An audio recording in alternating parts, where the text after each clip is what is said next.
Hello, welcome to a Genesis History Collection deck profile for the premium format. So this is a deck that I've sort of been working on for quite some time, but kind of been very on and off.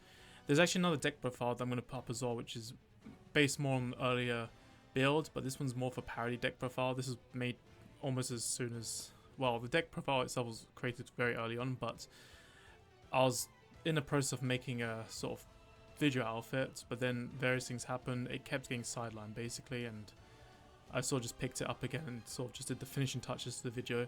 So that'll come out as well following up this deck profile. But this is the more kind of serious deck profile that I'm going to start off with.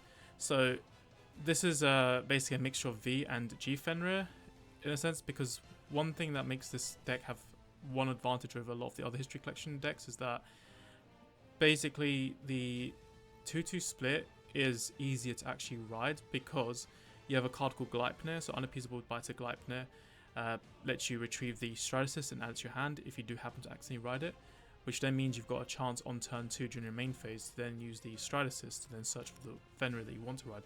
So in a sense, you are sort of playing like 6 copies almost of each of the different Fenrirs, kind of, but it's not as difficult to lose the Stride Assist itself to search for a Fenrir. So it's a bit okay. It's not as bad as you may think it is on surface, because a lot of times people are going to play a bit more higher History Collection bosses because ride consistency, but this deck can actually kind of compromise a little bit better because it's got Gleipnir. So to start with, we've got 2 V Fenrir. So the idea is that you use V Fenrir, especially if you're going second, because what happens is if you're going second, you're going to get aggro rushed and then you'll be on like higher damage more often, and you're already on your back foot, so you kind of start to think about defending a bit more at that point, which is why V Fenrir is important, because it's a very important defensive card as well, especially when you combine it with Vanagander, which we're playing 4 copies of, because what happens is you can use any sort of ability that Soul Blasts your opponent's turn to then trigger Fenrir's CB1 call a Soul Blast unit, and you'd call Vanagander to Soul Blast 1 and then pop a unit on the field and just remove it, so you can get rid of any sort of multi-attack combos. Very useful against Force decks, because Axle decks, they tend to have a lot of separate units that do individual attacks, so it's good against that still, but the reason why it's very effective generally against Force decks is because Force decks usually use Superior Calling mid-battle abilities to kind of extend the number of attacks they do. That's how they abuse their Force Circle. So they have any like key rear guards that extend attacks, and you can just pop them out, and then you basically just shut down multiple attacks just like that because of one Superior Call, which makes it more impactful versus your typical Axle deck, right? And then the other thing as well with V Fenrir is that when you do ride him, so you're not soul charging mandatory like with G Fenrir, which means you've got access to the Amaruda stride, which can go as your first stride after your opponent's gone first. And then that way you set up your soul for your turn 4. But also you've got 10k and a crit, which is a little bit of pressure. Not the greatest, but it's something, right? And alternatively, if you do just need to find stuff to add to hand, then you can use Fenrir's skill in the main phase instead as well to set up, for example, getting Ratcham to your hand, any sort of Soul Blast during your opponent's turn ability.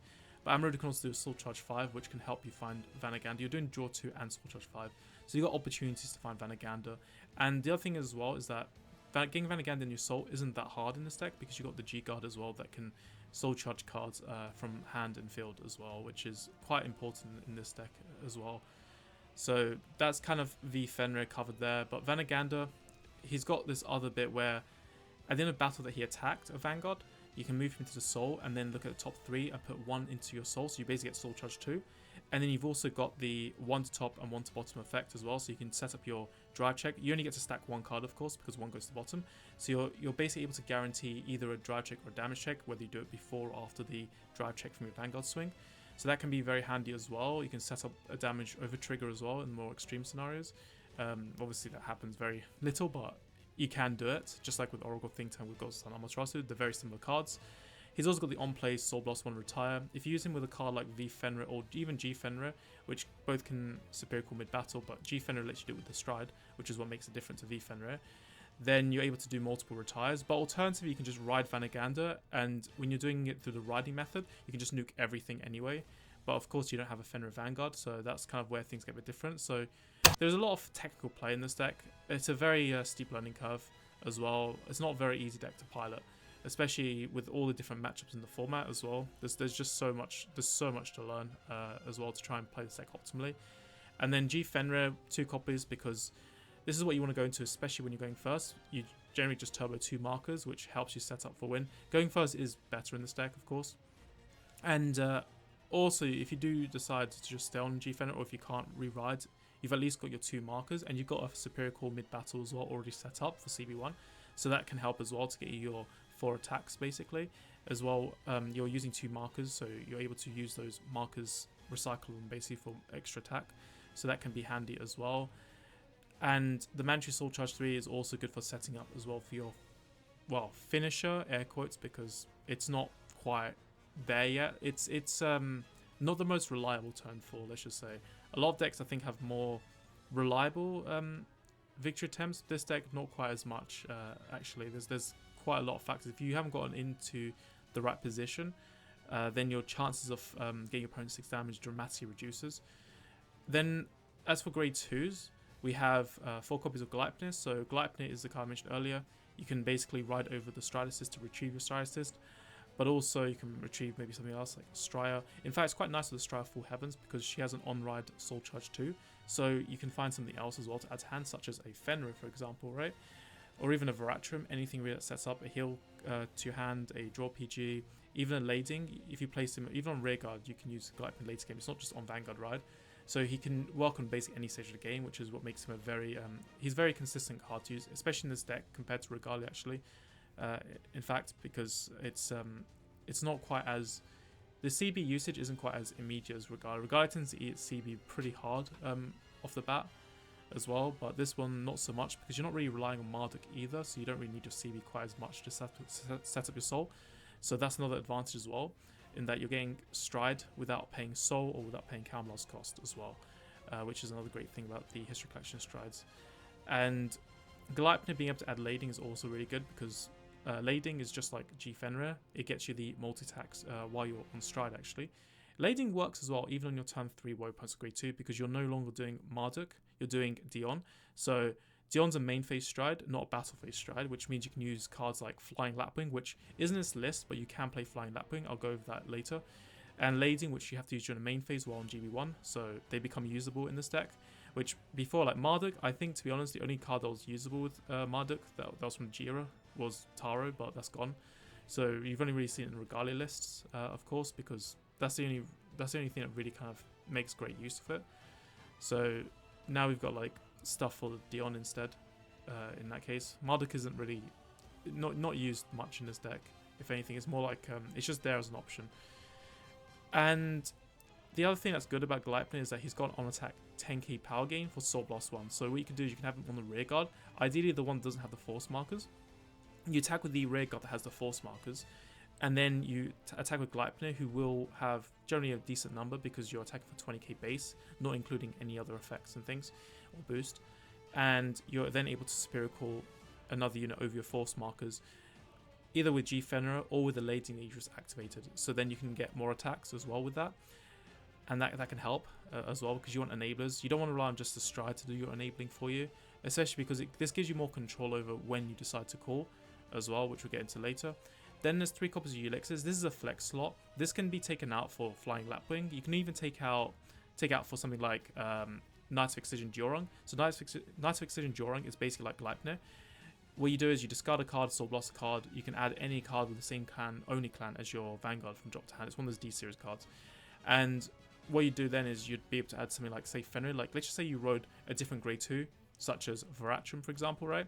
So you don't see Gleipnir, but you've ridden your Stride Assist. You could use Diorung to Soul Blast a Skull and then just add Skull back to your hand because you've seen Ratcham to ride and you've seen Diorung. Or even one Diorung to ride, one Diorung as rearguard. Because Diorung doesn't work on Vanguard like Gleipnir, which is why Gleipnir is really good in this deck. And then you can just kind of help to kind of unbrick, but also Diorung can be used to find cards like heals to add to hand, draws to add to hand to defend yourself with, or even Lading himself to then set up your big combo. You can't add over triggers, you can't add the blitz orders, the generic ones to your hand, like regardless pieces, just bear that in mind. But you can add anything that says Genesis on it, basically, because that's the clan we're playing. If you're playing this in golds, you can play with the Goth Paladins as well. That's one of your kind of like flex slots as well.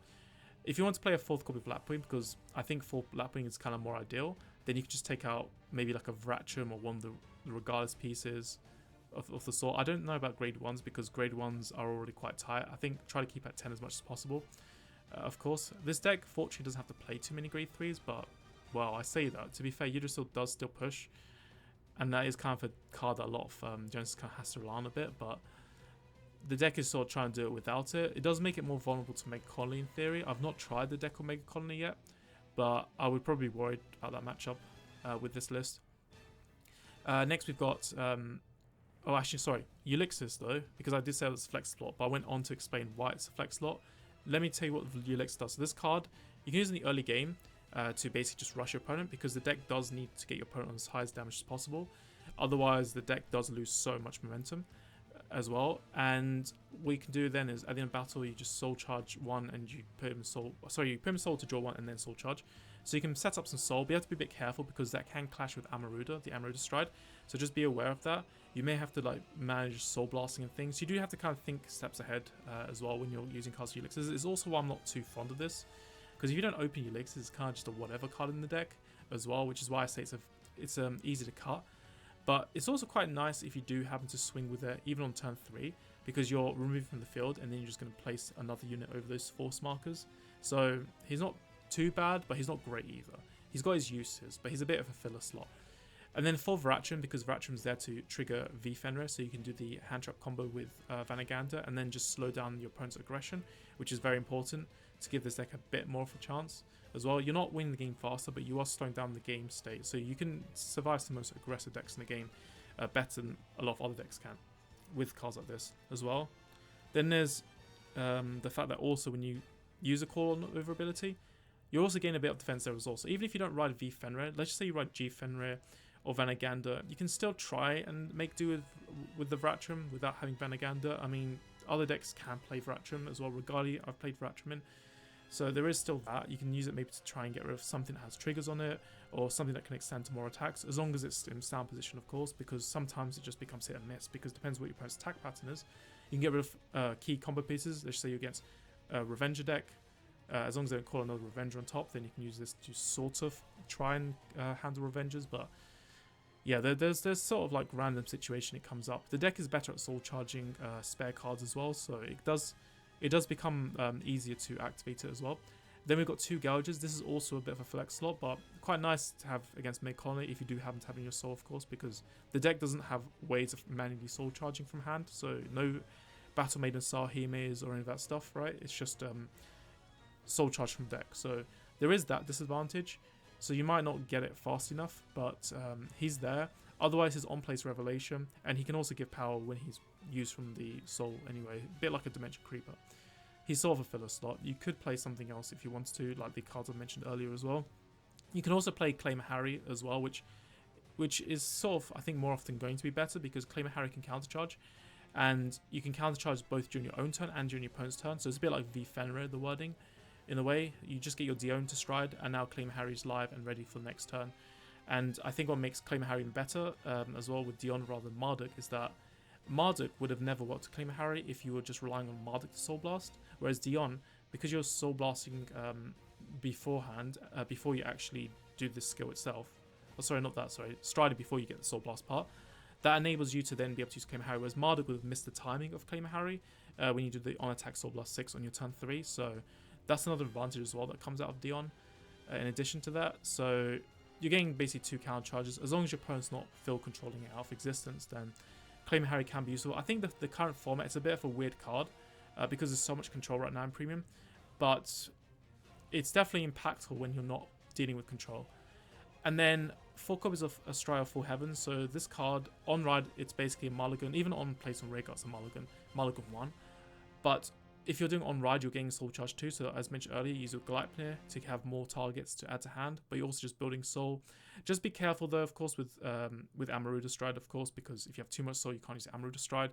You can always use her second ability though to end of battle that she boosted, Soul Blast 2, and then bounce the hand. So that can help you to offset some of the excessive soul that you have as you're preparing for an Amaruda turn. That's an option you can do. Again, you have to think steps ahead on this. You can't plan everything in one turn with this deck. This deck is one of those decks where you have to kind of think turns ahead as well, because every step kind of really counts. Otherwise, you just find yourself playing into a corner and you basically just contradict the flow of the deck.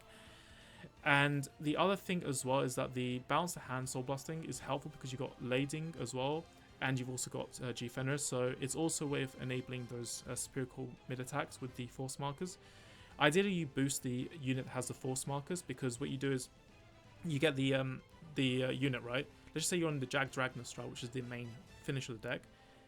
What would happen is you're soul blasting every time to burst one of your opponent's guardians, but you don't really want to be calling, like triggering a mid-battle call necessarily, because otherwise you're not forcing your opponent to use all their guard. So you kind of want to wait until the battle's over, and then usually you would, and then you'd use a strike at that point to then superior call over. That way you're getting the best out of your stride in that case, and then Gleipnir's on the other circle, because you don't want to be soul blasting on attack during the force marker circle, because that makes no sense, right? If you're triggering a superior call when your opponent hasn't even guarded yet, doesn't make sense, right? So Gleipnir has to basically, ideally you want to put him on the non-force marker circle, and a stride being the end of battle soul blast, you put it on the force marker circle. So that's kind of like the attack pattern you should be going for. And then 4 copies of Mythic Beast Skull, again just to search for Fenrirs, either one depending on the situation of the game, like whether you're first, second, or whether you want to set up your hand trap as urgent as possible, etc. G Fenrir you want to ride as much as possible because it does build up better aggression for the game. But V Fenrir is what you need as well, so you can actually try and survive against some of the OTKs and stuff out there as well.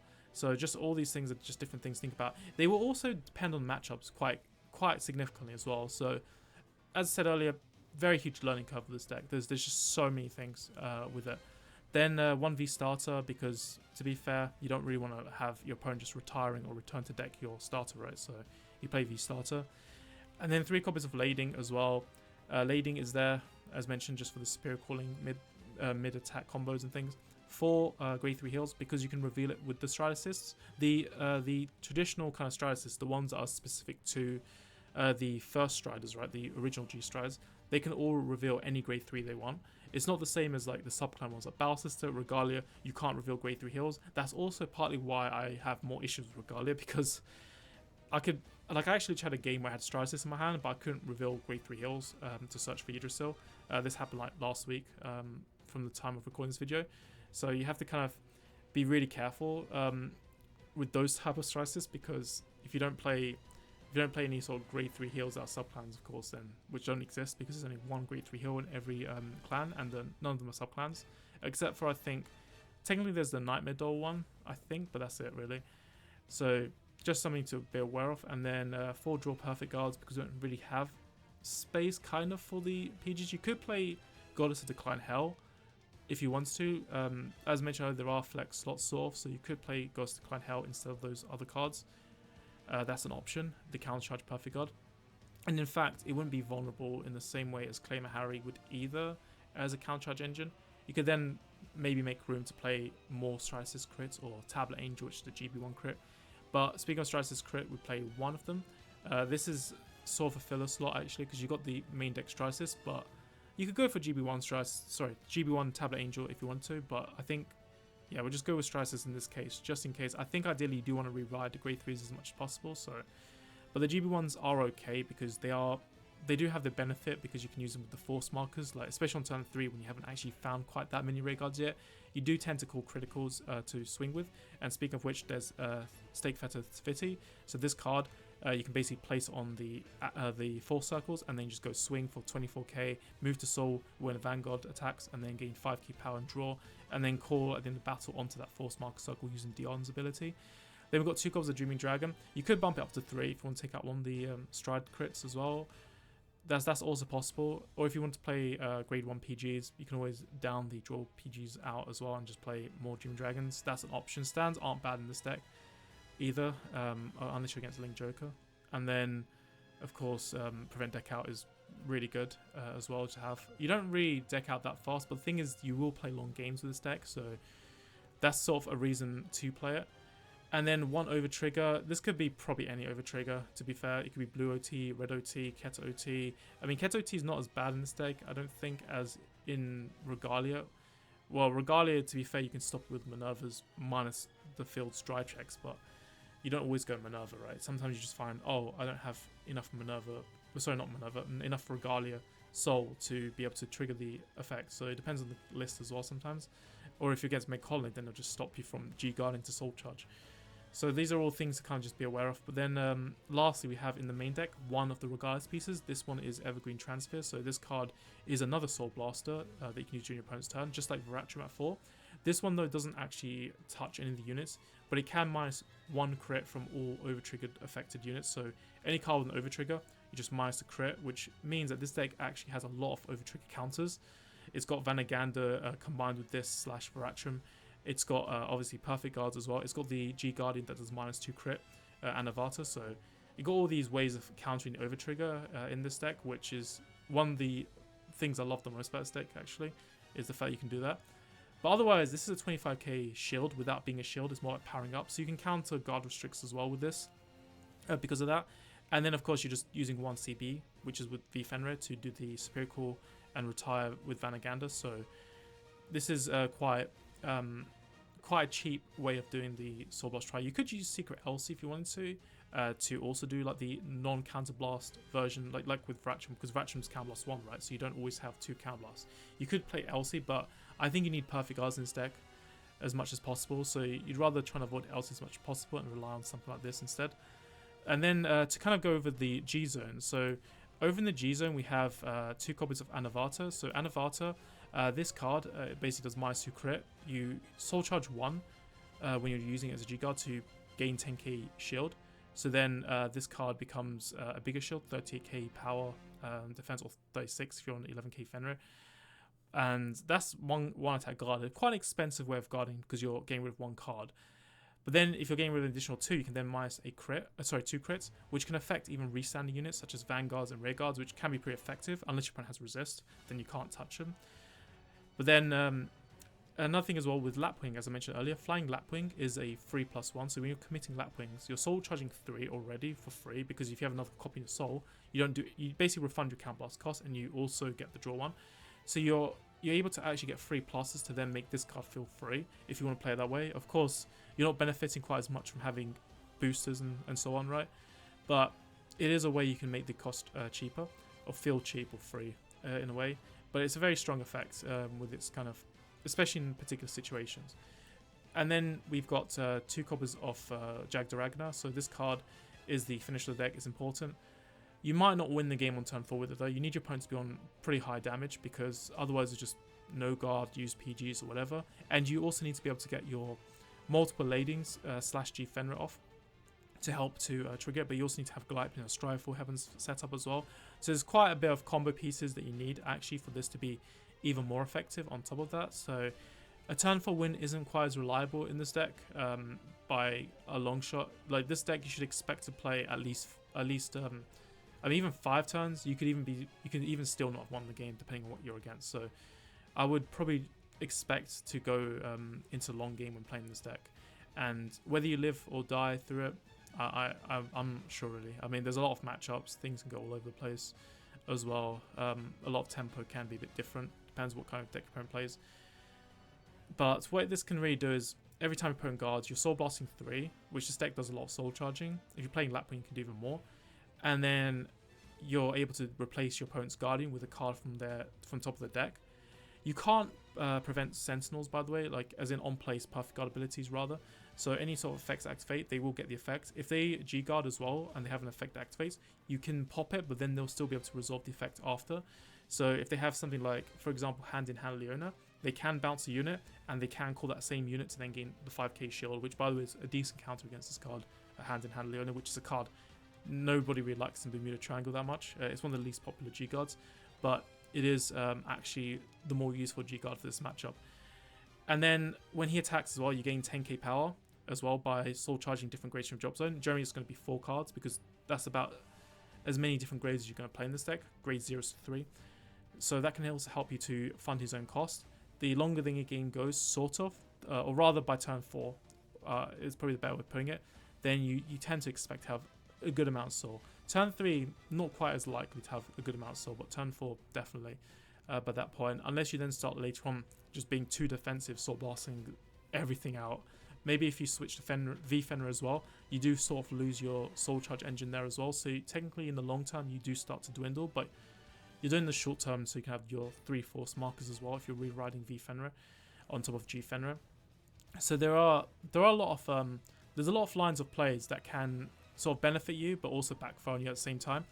Next we have one Marduk. This is sort of just there so you can, I guess, stride on a V Fenrir, or maybe even a Vanagander, which isn't as likely to happen in this list, to be fair. But V Fenrir maybe. I mean, you can search for Vanagander, sort of, but I think it relies on a bit too many moving pieces to do it on turn 3. Otherwise, if you're doing it on later turns, then the reason you go into Marduk is because maybe you've guarded literally everything, including your stride assist, and then you're at a point now where it's like, oh well, I can't stride, but I could just stride Marduk because I do happen to have soul, right? So that's the situation where Marduk is more likely to come up. That's really, I think, mainly why you'd use Marduk, but it's not being used in the same way as, like, say, Regalia. It's more like you're just losing the game. That's why you're going to Marduk. And then you've got one copy of Amaruda, which is there mainly if you're on Vanagander or V Fenrir, just so you have some way of gaining some sort of advantage at least, so you're not just falling behind. Because this deck doesn't really have much going off of like first strike. It's a bit like Bermuda Triangle. If you don't meet the right conditions, the deck kind of just loses any sort of first strike opportunity, which is what people do experience with their reindeer decks.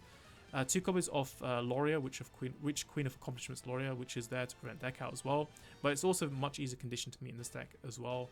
1 copy of the Regalia G-Guard Ear. So Ear is there, so you can also do similar to the Jagged Ragnar Stride. You just soul charge different gradation of drop zone, and then you've got your big shield. Then 1 copy of Palace Athena. This one's a bit more for just a bit of a joke card choice, but it's very easy to go GP8 because the game does go on long, and by turn 5 you should be able to go into Athena. So if you want to use Athena, it's there as an option as well. If you don't want to go Jagged Ragnar for a reason, maybe you just don't find that it's the right play at the time. And then you've got 1 Hanasatsuki, which lets you gain shield, so you basically get more guard. But this is the condition for this is basically because you have the same name on your field as in drop, which is a bit easier to do in Fenrir than in something like Regalia, because in Regalia you're generally fixated on getting Norn and Yggdrasil on the field, which means if you don't have Norn and Yggdrasil in your drop zone, then you're not going to use them, right?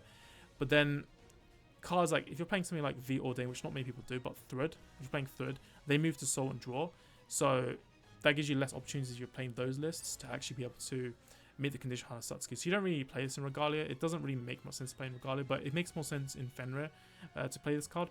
Then 2 copies of Dion. So Dion is there basically just to enable the stride. It has Soul Buster on attack as well. Sorry, not on attack, end of battle. So you're able to then trigger off G Fenrir. You're getting your 2 markers. So G Fenrir, you get your extra force marker stacked attack, sort of like the Blade as well in Royal Paladins. And then you're also drawing a card, which is even nicer actually, because you're plussing hand. And you're also able to do stuff like, for example, if you decide to Soul Blast Gleipnir, you can literally call back Gleipnir, which has even more power to gain because it's Soul Blasting 10k, and then use Gleipnir's on-play ability, if you have a spare Counter Blast available, to then just add maybe one of the cards that's already in your soul, or something that you found off Dion, but you couldn't take 2 cards, you could only take 1. Let's say you looked at top 3, you saw like Heal, a PG, some other card, right? That way it makes it possible to add both the PG and the Heal to hand in that situation. Or maybe you just want to add Lading for next turn, or one of your Fenrirs for next turn to rewrite into. Very handy card, adds a bit more stability to the deck. Then we've got 2 copies of Vanagander, so this card can also be used for stacking damage checks, just like I mentioned earlier. Maybe you might find an over trigger in your top 4, just put it as the 4th card. That can happen as well, but no, that's not really the main reason you play it. The main reason you play it is just so you can try and threaten your opponent, make them guard more, or sort of threaten them with dealing more damage basically because you're attacking. But the thing is, this card does wear you out on soul, so it does make it harder for you to go into your next turn, which is sort of an argument for playing Flying Lapwing in this deck, is that at least Lapwing can kind of recover your soul after using something like this, so still worth considering. But otherwise, you got your Superior Call mid-battle. If you have like nothing else available, right, you can still call a unit off of G Fenrir. And then Harmonics Messiah, because you have to be playing this, otherwise I don't know what you're doing with your life. I mean, yeah, they should make this card a bit more available, to be fair, because it is such a mandatory card. You need to play in every deck. So that's more or less it with the Fenrir deck profile. I hope you enjoyed. Let me know what you think and what kind of cards you're trying out, or what you might try out in this whole deck as well. And yeah, other than that, I will see you guys later. Bye.